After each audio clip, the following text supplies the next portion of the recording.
Welcome to Tech Bytes and News, your daily roundup of articles featured in Hacker News.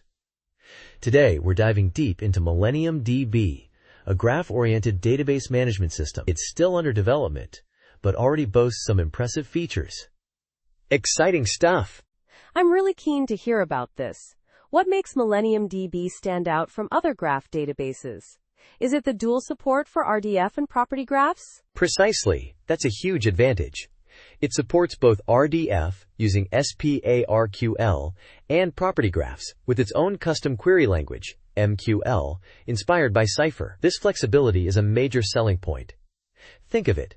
You can choose the model that best suits your data and query needs. That's a powerful combination. But, are there any limitations? It's still under development, right? Absolutely. The SPARQL support isn't fully comprehensive yet. Some features like updates beyond insert and delete data, named graphs, and the from clause aren't implemented. There are also some interesting deviations from the SPARQL specification regarding language tag handling and lexical representation of numeric data types. But these are actively being worked on. So what about the build process? How difficult is it to get MillenniumDB up and running? It's pretty straightforward on x86-64 Linux. They provide clear instructions, for installing dependencies using apt. Mac users with Apple Silicon are also covered. For other systems, Docker is the recommended route. They even have a Docker file to simplify the process. It's all pretty well documented. That's good to hear.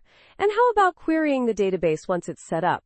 Is it a command line affair, or is there a more user-friendly interface? Both.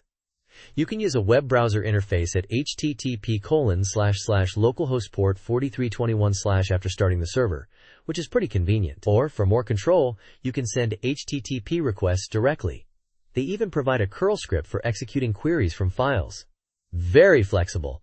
I see. So it's a client-server model. That's a standard approach, but I wonder about scalability. Has that been considered in the design? That's a great question. The documentation doesn't explicitly detail scalability benchmarks, but given the focus on performance and the use of modern techniques, I'd expect it to be reasonably scalable. It's something to keep an eye on as the project matures, though.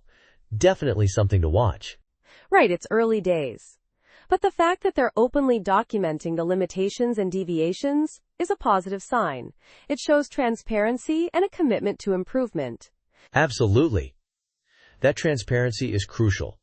It allows the community to contribute and helps manage expectations. The project is clearly aimed at researchers and developers interested in contributing to graph database technology. It's a fascinating project to follow. Definitely. The dual model support, combined with the active development and open approach, makes MillenniumDB a promising project worth keeping an eye on.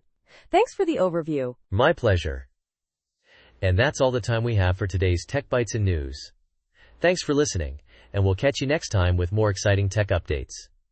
Goodbye. Bye-bye.